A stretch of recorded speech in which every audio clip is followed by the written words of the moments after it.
March the 4th, 1982. John Belushi is one of the most famous faces in America.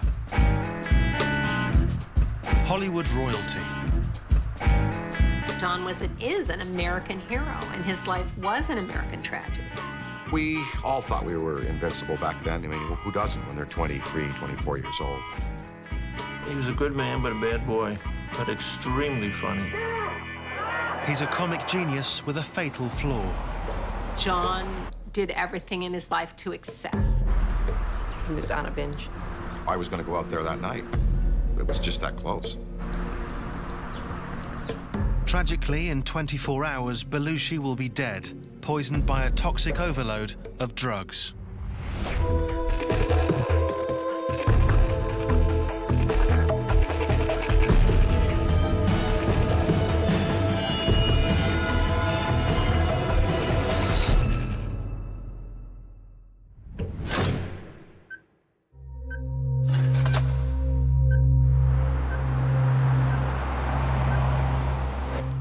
Los Angeles, March the 4th, 1982.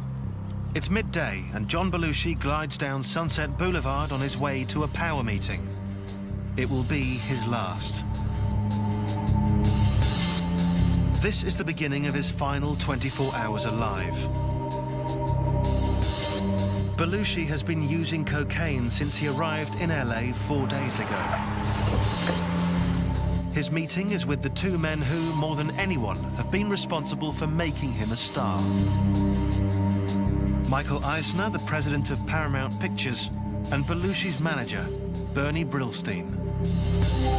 The purpose of the meeting was to decide what movie John was going to do for his commitment to Paramount.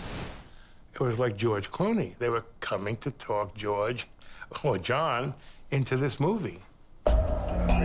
At the meeting, there's just one item on the agenda, Belushi's next movie. Eisner wants him to star in The Joy of Sex, a farcical takeoff on a popular sex manual. He's convinced it'll be a surefire moneymaker. They saw him as a star that could put people in the seats, and there was a project that was hanging around the studio that wanted to get made. They had an option on it. They'd paid money to get it written, and they saw John as the express way to get it done. Belushi resists. His instincts tell him that The Joy of Sex will be a career-damaging disaster and a personal embarrassment. I don't need nothing, babe. He was saying, you have to read it, you're not going to believe it. And, you know, he said they want me to wear a diaper in this movie. That's how it's going to open, like I'm a baby in a diaper. I promise you it's going to be great. During the meeting, Belushi receives a call from his friend and fellow actor, Dan Aykroyd. Aykroyd gives him some advice. Hey, Dan. Oh, don't do that piece of shit. Are you kidding me? Come on. Get away, get away. Get out, get away. Come home. It's the spring. Things will happen over the summer or the fall. We'll figure something out. I was writing Ghostbusters right then, which he would have been in. And I said, don't worry, John. We're going to cover it. We're going to do great stuff, you know. Don't be pressured to do this. Come home. Sounds good. Yeah, bye. Bye. Belushi flatly refuses to do the movie.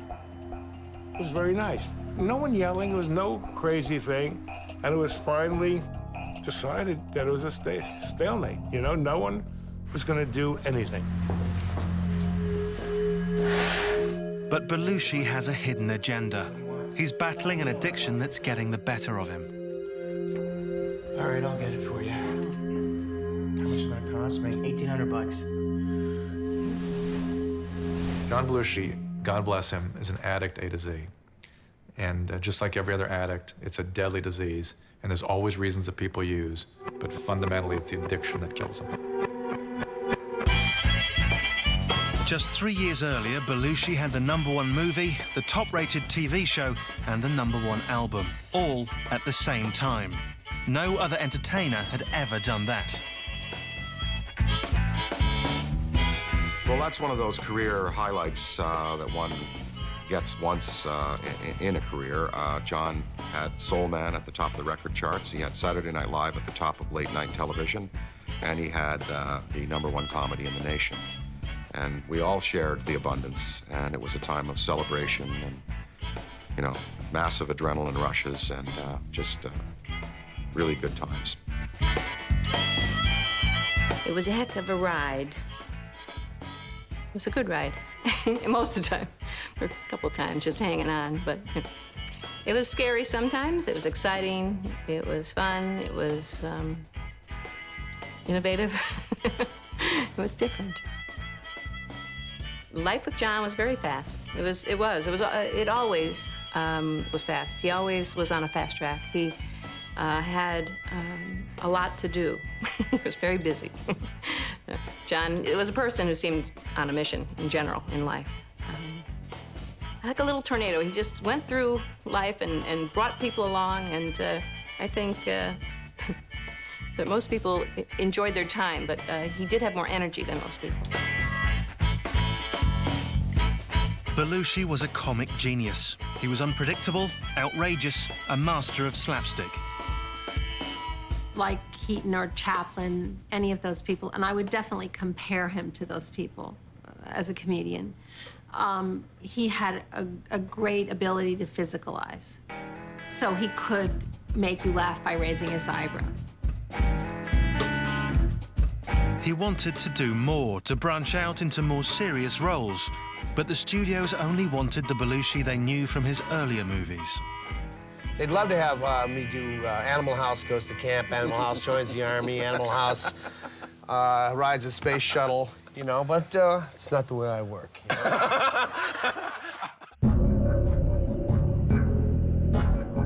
The trouble is, Belushi hasn't had a hit movie in 3 years, and the pressure is beginning to take its toll.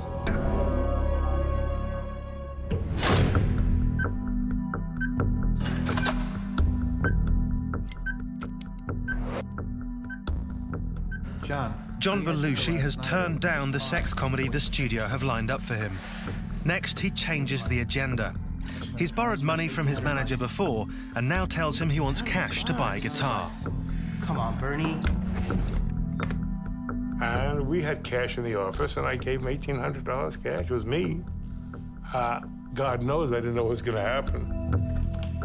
But the money is not for a guitar. To be at the meeting that he allegedly came here for and to ask for money for drugs in the middle of the meeting, that's good drug addict behavior. That's how they behave. What's going through his head is, where am I going to get my next hit? Where can I get drugs? With $1,800 in his pocket, Belushi's drug binge is about to hit a new and dangerous level. Belushi's cocaine addiction began 7 years earlier on the set of Saturday Night Live. America was ripe for a new generation of humor, and we just hit it at the right time. Of course, we were absolute rebels, you know, and really ill-behaved and really bratty and ratty. You know? Why me, man? I mean, why me? I think there was just an attitude of rebellion and irreverence, and don't trust the old order. Which was part of why the show could succeed. In the late 70s, there was also a new attitude to drugs. Cocaine was easy to source, and the television industry was fueled by it. Monday, we come up with an idea. Tuesday, we wrote it. Wednesday, we read it. Thursday, we blocked it. And Saturday, it was on the air. It was, for a writer, it was great. We got to produce our own pieces. We were given a lot of autonomy. So from that point of view, it was wonderful. But it was video commando time. We were live. There was a lot of pressure and stress. I relieved it by punching out the ceiling in my dressing room so I had a little more air. People thought that was a temper tantrum. That wasn't. That was merely me physically trying to get a little more space in there because I was feeling claustrophobic. We let off steam on the weekends after the show. To be there and work there was to be like in a subway station for the rich and famous. To be at a party where, you know, there'd be Keith Richards and William Burroughs and Baryshnikov and Andy Warhol, you know, plus the cast, plus people from Hollywood, you know, all in the same place. And so that's sort of unduplicatable. But it's also a great lesson because after that, you know, there's hardly a party that is going to really impress me now.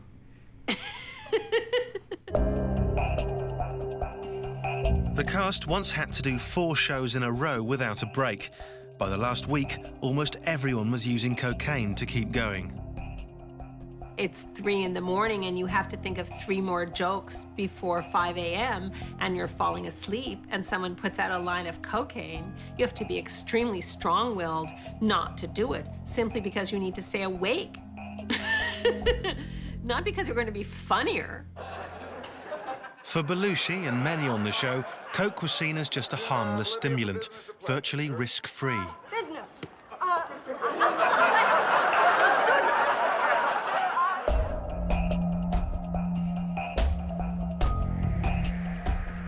Thank you very much. You can go. The entire culture had found this new thing, cocaine. And it's easy. If I take a sniff, you'll get fun. You're not putting a needle in your arm. It's very clean. It was perceived as a drug that would help creativity, it would assist in loquaciousness and solving the world's problems and exchanges. So it was just prevalent and ubiquitous. And I think to John, it was something that kept him up at night. It stimulated his, his thinking. But Belushi seemed to be using more than anyone else. He started going on binges. I think with John in particular, his appetites were always big, and that's where, part of his problem was. He always did a little more than anyone else. He always went a little longer than anyone else. John was a man of the night. He loved being John Belushi. He loved to sing in clubs. And at the time, I believe people were doing a lot of drugs, and I don't think he separated himself from the drugs. But it wasn't big-time drugs. It was just really, you can't go back and understand that time. It was the time of Studio 54. It was a time of great separation of young people and old people. And a lot of people were doing drugs who couldn't handle them, including adults, people, lawyers, everyone. So if you kept John out of trouble and kept him focusing on what he was doing and his career, which he really didn't care about then. Well, when you get hot so fast, you don't have time to care. You think, more, they'll keep giving me more. John had an insatiable appetite for everything, for life, for all of the tastes and pleasures and sensations, from, motorcycle speed to, to a good, to 3 pieces of cherry pie. And he seemed like a bull. People thought he could do anything. And at that period of history, people didn't acknowledge the potential risk. There was a lot of sort of whatever sort of feeling about drugs and alcohol. They had no distinction between abuse and addiction. Addiction, you can't stop, even when you want desperately to stop. It's a biological process. It's different for different people, and once you cross that line or throw that switch, you're there. It's really a question of pharmacology and biology than any real psychological issue. The speed with which you get there sometimes has to do with what's going on emotionally with you, because you're looking for solutions, trying to feel better, can't regulate, can't trust. But once you're there, you're there. Everyone thought it was the hippest thing in the world. And no one thought they'd die from it. No one. Without realizing it, over the 3 years he worked on the show, Belushi developed the addiction to cocaine that he would struggle with for the rest of his life.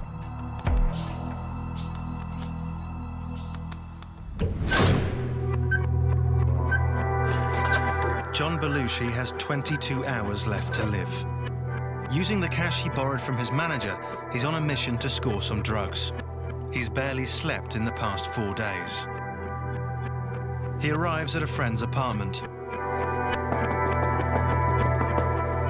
She has a valuable contact who's also there, Kathy Evelyn Smith, a dealer and junkie. How you doing? Welcome to LA. How are you? Smith has spent years traveling with rock bands, supplying them with drugs.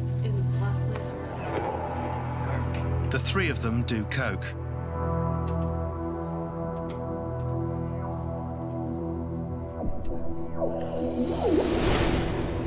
Belushi's wife, Judy, is at their home in New York. She knows he left for LA on a mission to get high and tried to stop him. He was on a binge, and, I knew if he went back, it wasn't going to end. he had a mindset and just plowed right ahead. Made the choice. Belushi's friend Dan Aykroyd is also in New York, at his office just a couple of blocks from Judy. The thing is, with John, he didn't even have to buy it. You know, people loved him so much, they wanted to hang out with him and socialize with him. So they would buy it for him and give it to him. Like, you know, he would show up at a party and they'd automatically hear, have fun. And he would be collecting all this coke, and it was, you know, Judy's job and my job sometimes to confiscate without his knowledge and to get rid of it. With his wife and best friend on the other side of the country, Belushi is far away from those who care about him. He now takes some of the cash he got from Brillstein and gives it to Smith, sending her off to get more drugs. This time, it's not for cocaine. Belushi wants heroin.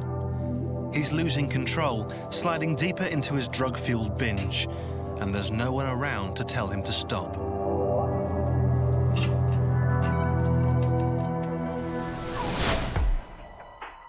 Just 2 years earlier, Belushi and Aykroyd were about to take the Blues Brothers on tour.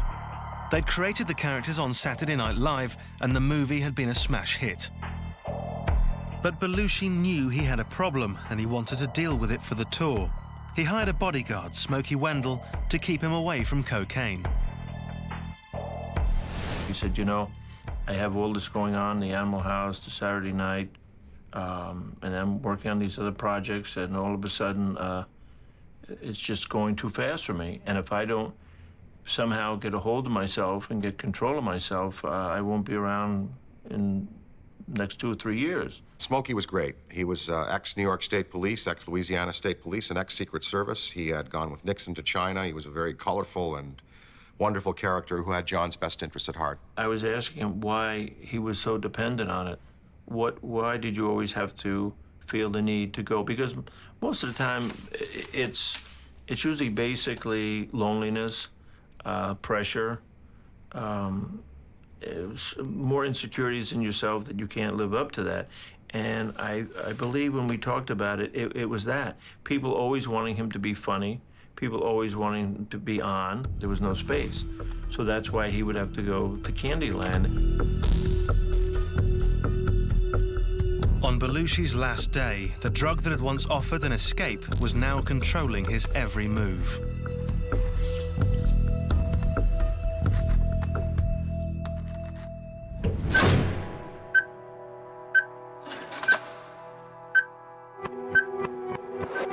It's late afternoon, and John Belushi has less than 19 hours left to live. After doing cocaine with Kathy Smith, he asks her to score heroin. Belushi then returns to his apartment at the Chateau Marmont in Hollywood.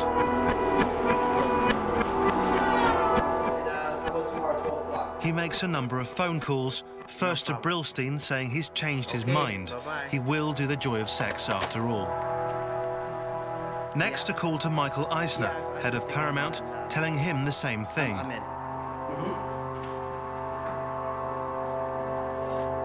Belushi now phones Eisner's senior vice president, Jeff Katzenberg, and arranges to meet on Friday. Guys, tomorrow afternoon.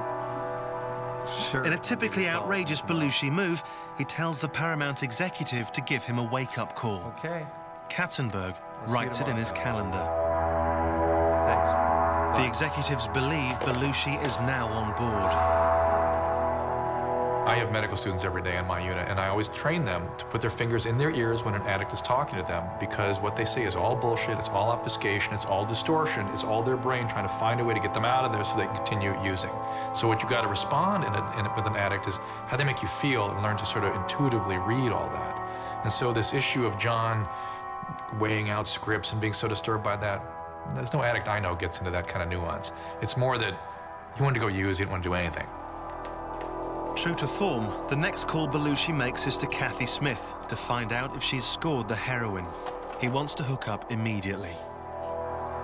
Kathy, it's John. Yeah. How fast can you get here? His brain at that point will be going, use or die, use or die. The brain believes if it doesn't continue using, and believe is not really an accurate word, it manifests through neurobiological mechanisms that if the individual doesn't continue using, they will die. So use or die. Belushi shows no signs of slowing down. He and Kathy Smith spend the next 4 hours constantly on the move. Buying and consuming drugs, the pace frenetic and surreal. At one point, Belushi calls Dan Aykroyd in New York. He left me a message, a slurred, drunken kind of message that was just indecipherable. And I heard that on the answering machine, and then I just continued working. But Belushi's message worries Aykroyd. He'd been on the receiving end of these calls before. He walks from his office to Judy Belushi's Greenwich Village apartment. He and Judy have to take action. It was clear we, had to help stop him, try to get him some other kind of help. I think Danny felt very immediately worried. He may have been more in touch with the reality of it from having heard that tape.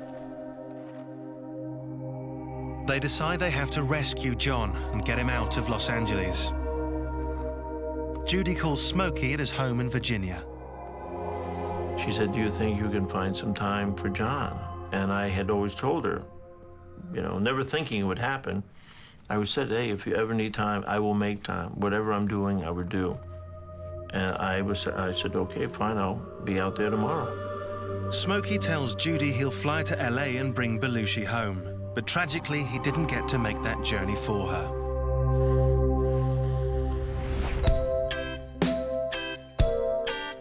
Judy and John were childhood sweethearts. They met at high school. She was 15, he was 17.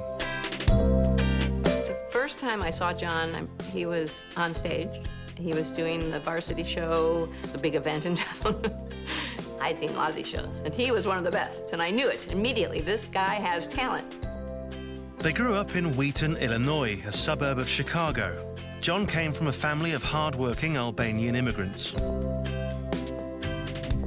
His parents weren't really happy together, and I feel that he knew that, sensed it, and I think that, kids are unhappy if their parents are unhappy. And I think a little bit of his humor around the house when he was young had to do with learning early that he could make his mother laugh, that she was a good audience, and maybe a little bit feeling like by making her laugh, he was making her happier. But I think also as he grew up, he realized, well, I know, he said to me he could never make his mother happy.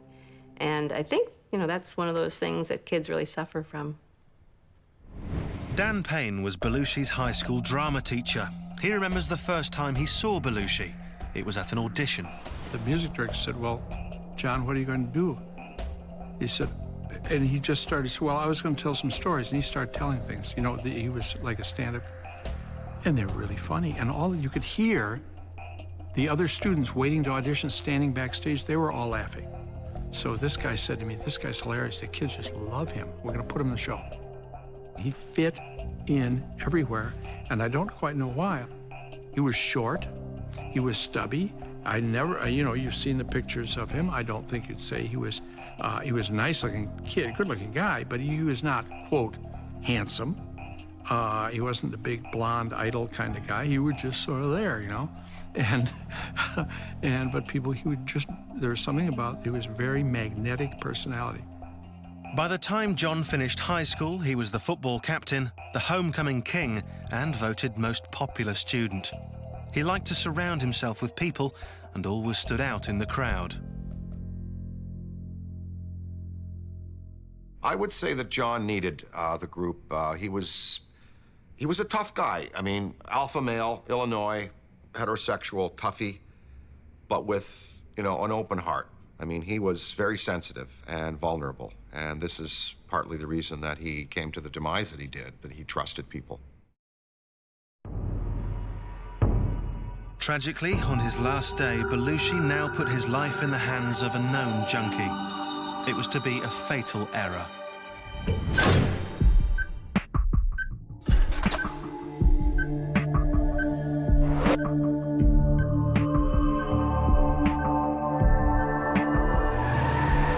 It's now early evening, and Belushi has less than 14 hours left to live. He and Kathy Smith arrive at the Roxy nightclub, a Hollywood landmark that leads to an exclusive upstairs bar on the rocks. Celebrities can do what they want here without being bothered. Slipping through a side door into the bar, Belushi is agitated, his mind racing. He's complaining to anyone who'll listen about the pressure he's under to do the joy of sex and the pressure of being John Belushi.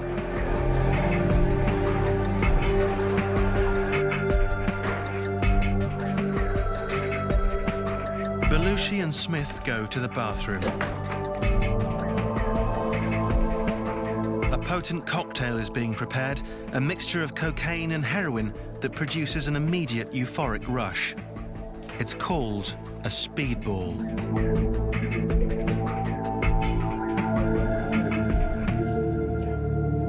Belushi has just upped the ante. He's about to inject cocaine, and he's added a powerful opiate to the mix: heroin.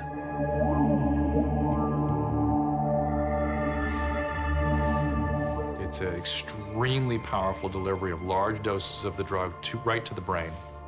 And what you see in humans when they're delivering the cocaine by this mechanism, they begin behaving like laboratory animals. Laboratory animals, when you give them free access to cocaine, will use straight for a couple weeks and die. That's just about what humans do. They will either run out of money or they will die. And a binge on cocaine, as I've said, is where the first hit feels great, the next however many, each one feels subsequently worse until you develop a psychosis. It always develops. You know you're going there, and yet you can't stop from starting it. And once you start, you can't stop till you're done, till you run out of money or something horrible happens to you.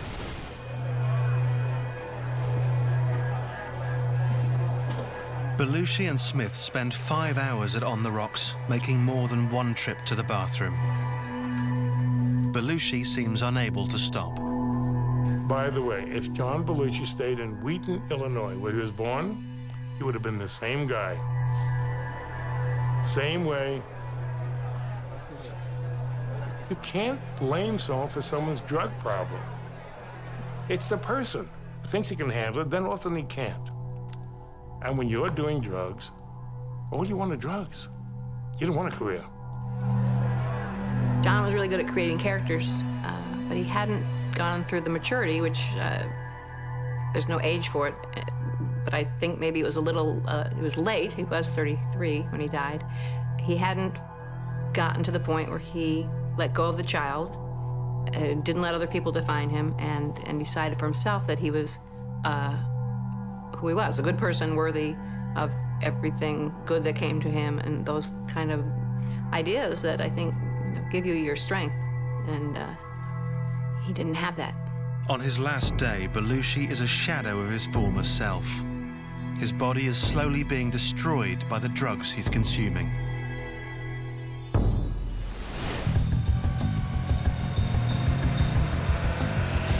It was all very different when Belushi was in his 20s. After college, he moved to Chicago with Judy. It was here he got his start at the training ground for America's top comedians, the famous Second City Theater. He knew that night. He said that night, "This is what I want to do. I'm gonna get up here one day." In 1971, he did. He went straight to the main stage without having to train with one of the touring companies. That had never happened before, nor has it been repeated since.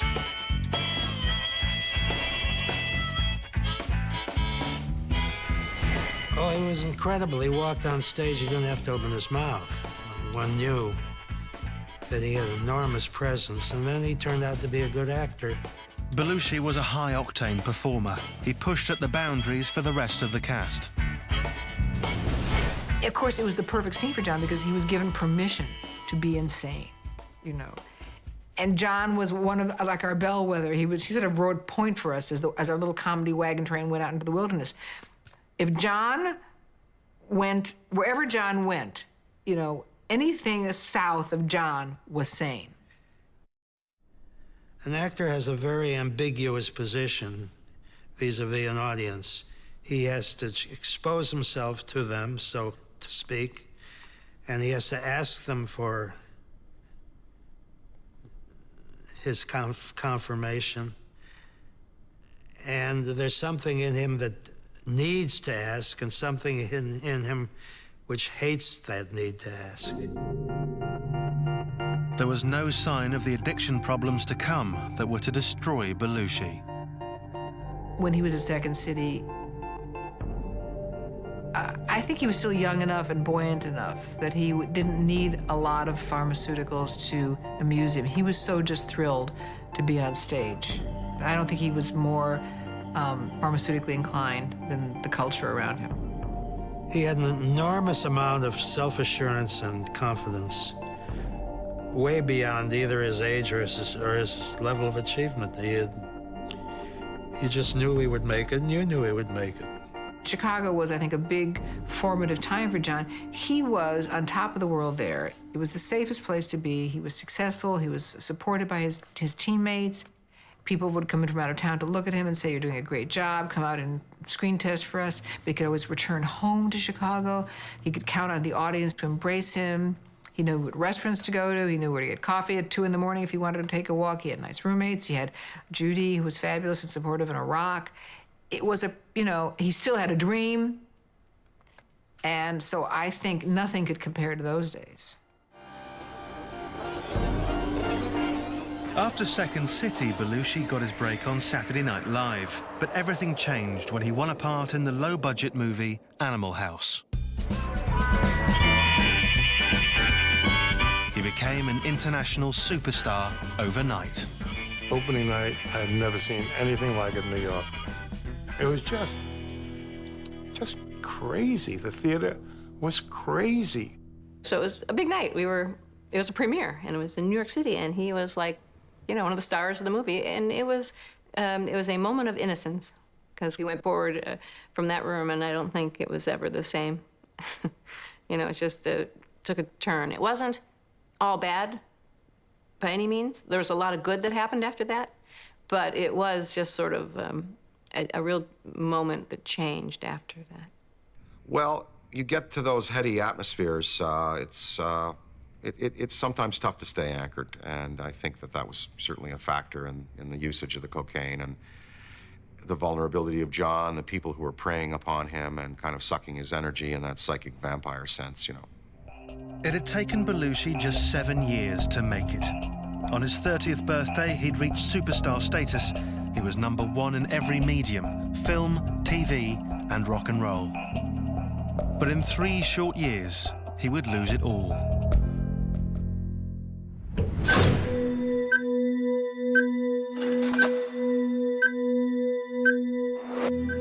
It's close to midnight, and Belushi is still reeling from the combination of cocaine and heroin he's been injecting into his bloodstream. After 5 hours at the bar, Belushi and Smith leave. Belushi tells Smith to stop the car. He opens the door and throws up. Now they're heading back to the Chateau Marmont, Belushi's final destination. At bungalow number 3, Belushi rushes to the bathroom and is sick again.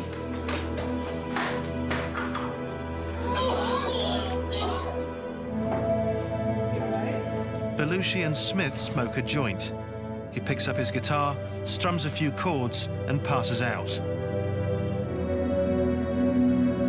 A few seconds later, he abruptly comes to.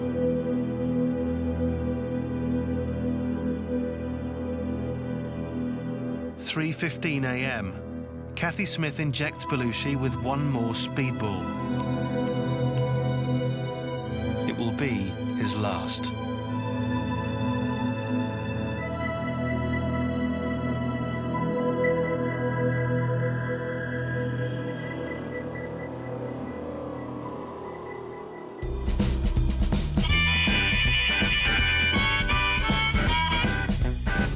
Earlier, at the height of his fame, Belushi came close to beating his addiction.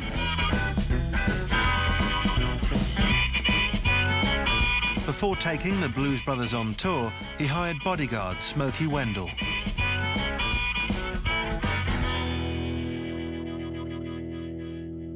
Smokey's brief was to keep Belushi away from drugs. He was put to the test on his first day. Belushi was in a recording studio learning a song for the tour. Wendell spotted an outsider talking to Belushi. These were people that would be commonly known as suppliers. They would be able to produce party favors.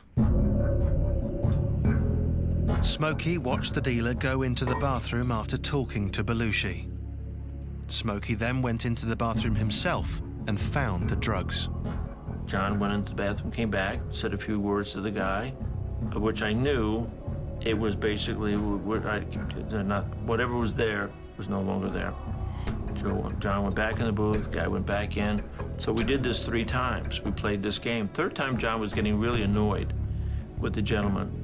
Smokey then approached the dealer standing by the coffee table. And I said, you know, there are many ways to sweeten coffee. I happen to like sweet and low. Sweet and low looks very much like this. And I had poured it into the coffee. At that point, I said to the gentleman, I said, you know, we could do this all day. I just don't know how much money you can afford to lose.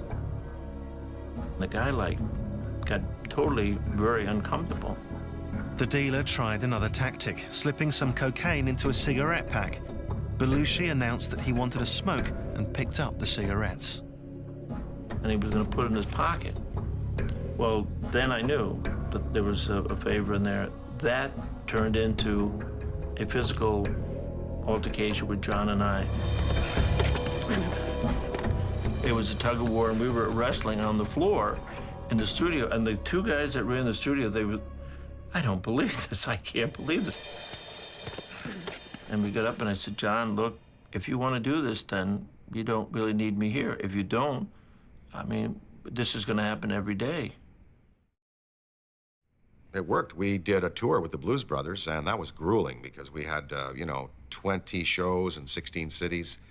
And, we were able to meter the dosages, and John performed beautifully and effectively, and we had a great, lucid, clear, creative time. And so Smokey worked. Belushi kept clean for the entire tour. He desperately wanted to win his battle against addiction. And by the end of the tour, he was in such good shape, Smokey felt it was time to move on. And we had him working out and losing weight, and he would he said, oh yeah, the highlight of my high tonight was I got 2 more push-ups in. But he would laugh, and that would be his way of saying, hey, I can do this. He would find time to come and talk to me. I would be asleep downstairs, and he would knock on the door.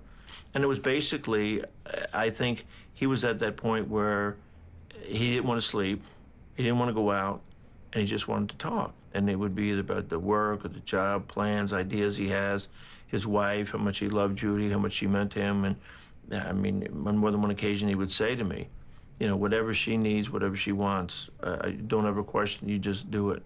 And I said, really? And he said, yeah. I said, well, then you can't question why we're sitting here together, because this is what she wants. And he just smiled, and he said, boy, you got me again. And that's when I knew, as we kept bonding, that he wanted this, and then it was becoming easier and easier for him. And at that point, I was looking to move on to the next, and I just said, you know, I think you're okay to go on. And I remember him being so disappointed. And I remember him saying to me, what is it? Do you want a car? Do you want, I'll pay you more. I'll pay you. But I said, it's not that. John, you don't need me. The following summer was one of Belushi's happiest, spent at his favorite place, Martha's Vineyard. It would be his last. You know, it was beers and wines and occasionally a little of the green stuff, but no powders or pills that summer, and it's certainly reflected in the picture where he's standing with Judy belly to belly. He's got a blue shirt on and a hat, and you can see how good his color is. He's got the full weight on. There's no gauntness there. And it was a summer of body surfing, Jeep rides, running on the beach, dodging sharks. He was truly off and relaxed then. Those were wonderful moments. He did have more energy than most people, and that was his, need to slow down sometimes was something he had trouble doing. But once he got slow, he was real slow. Put him on a beach, and he could stay there all day. Just keep bringing some food, water. He'd be fine. At the end of the summer, Hollywood came calling again.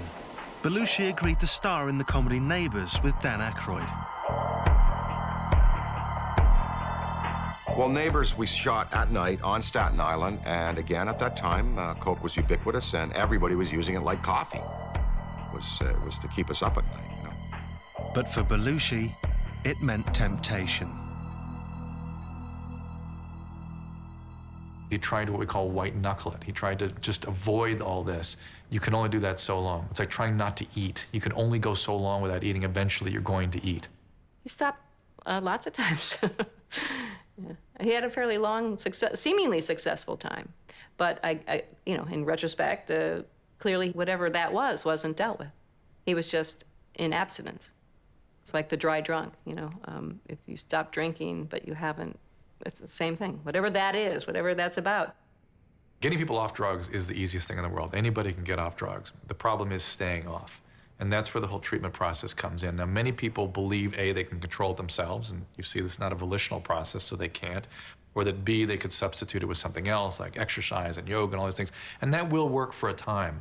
But inevitably, when there's a stress, when there's drugs available, they will relapse. He could be triggered because he didn't feel, he had a scene on the show he really wanted to be on, and it wouldn't be on, and that could trigger it. He could have had some great success. It was so exciting that it triggered it. So I just think drug addiction, ultimately, there is some kind of chemical imbalance or dysfunction going on. And I think there seems to be new research all the time, and maybe one day someone can tell us all about this, but I really don't know. I just don't know.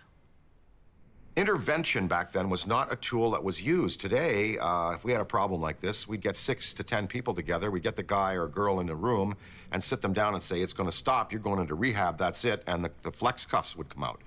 Now, now that's what we do. Back then, that was not, not a technique that was widespread. After filming Neighbours, Belushi's cocaine addiction took hold again. With each hit, he was slowly killing himself. And on his final day, he was far from those who could have saved him.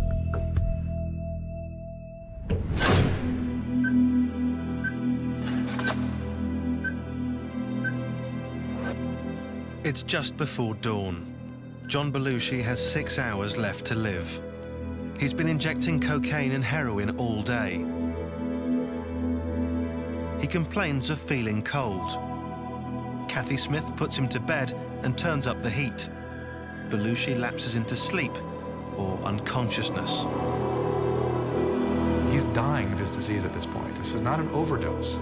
This is toxic, chronic toxic effects on the body, overwhelming him finally. Smith writes a letter and orders toast and coffee from room service. At 10:15 a.m., she makes one last check on Belushi. He's snoring. She puts her drug paraphernalia, a syringe and spoon, into her purse and leaves. Belushi is now alone in the bungalow. His wife Judy and best friend Aykroyd are at home in New York. Sure, I felt like I should have been with him that whole time out there. It would have been different if I was there. But you come back to a point where you realize, well, first of all, it might not have been different if I was there. And it's just a life. You gotta let go of it. You gotta know that's what happened. That's all that you can. There's no more. That's it. Can't redo. So. Or I was going to go out there that night. It was just that close. It was really close, like a hair close. Yeah. Of course, I will always feel for the rest of my life that maybe I didn't do enough, but he was alienating us at the end as well, and pushing us away, and he'd get real mad if you took the coke away, and it was. But I'll live with that for the rest of my life. That we didn't get there in time.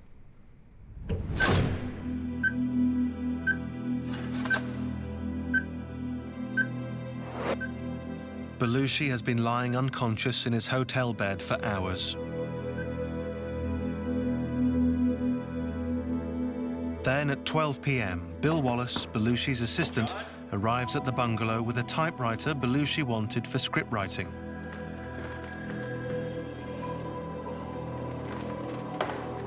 John! Wallace immediately senses something is wrong. He can't hear John's usual snoring. John, come on. We're gonna be late. He walks into the bedroom telling Belushi it's time to get up. Belushi is curled up on his right side. Wallace shakes him. There's no response. He discovers Belushi is not breathing. His first instinct is to call Brillstein. We're in trouble. First words, we're in trouble. What do you mean in trouble? He's sleeping, he won't get up? No, he's having a problem breathing. And I said, oh. And I went into action like I knew what I was doing. I had my assistant call 911. John, come on, wake up, John. Come on, John, wake Wallace pounds on Belushi's chest, tears in his eyes, crying, "You dumb son of a bitch." Wake up! Come on, John.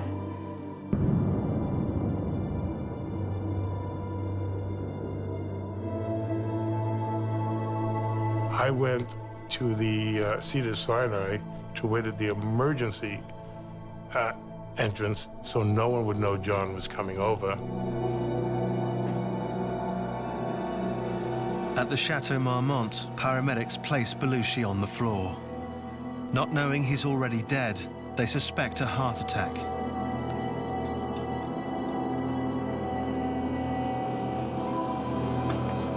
They try to revive him, but soon give up. Is that all you're gonna do? Wallace protests, but they say it's too late.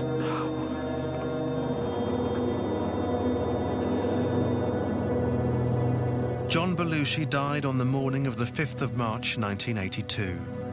At the Cedars-Sinai Hospital, Brillstein waits and waits. The ambulance is not coming.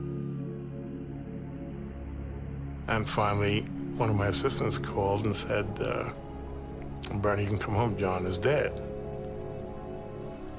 And what do you do when you're alone in a phone booth? No one had a cell phone then. And one of your best friends died. You can't believe it. I, of course, felt responsible. You know?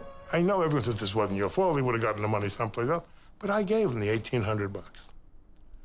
You know? Do I wish I hadn't? Sure. It was his money. You know? He had made it for me, I gave it to him. And I guess the guitar is still there. The police arrive at the Chateau Marmont, then the media. The word will soon be out. The first thought I had was, Judy's gonna hear it on the radio. I called Danny in his 25th Street office, got him on the phone and said, Danny, don't ask me what to do. I'm telling you, John is dead. It's not a joke.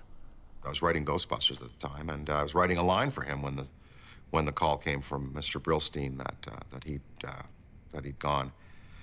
And I immediately got up and went outside to get to Judy. I didn't want to take a cab. I didn't want to be carried. I had to move myself. Otherwise, I would have just buckled to my knees. And I ran down to Judy's from 5th and 23rd. I ran down to Morton Street. I heard someone punching the lock and run up the stairs, and it was Danny.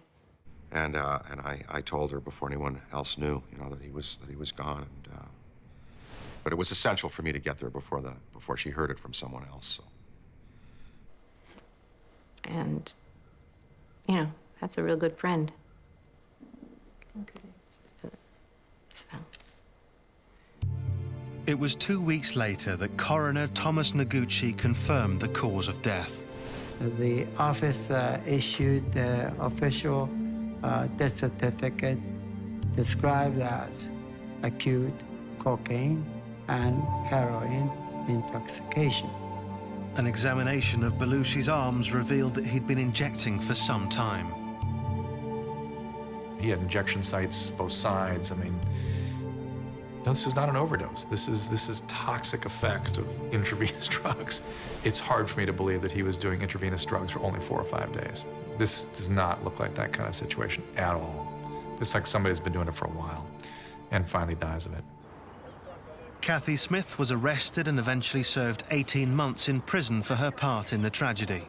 She was convicted of involuntary manslaughter. Every year, thousands of fans still make the pilgrimage to Martha's Vineyard just to stand at Belushi's grave.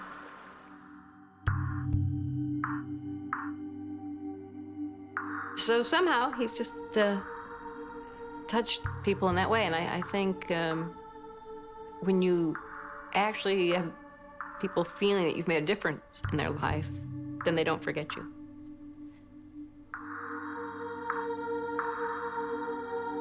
Four years of television and 7 movies, and we're still talking about him. Isn't that amazing? You get a sense that we do meet those who've gone before, and we meet them in the form that we knew them.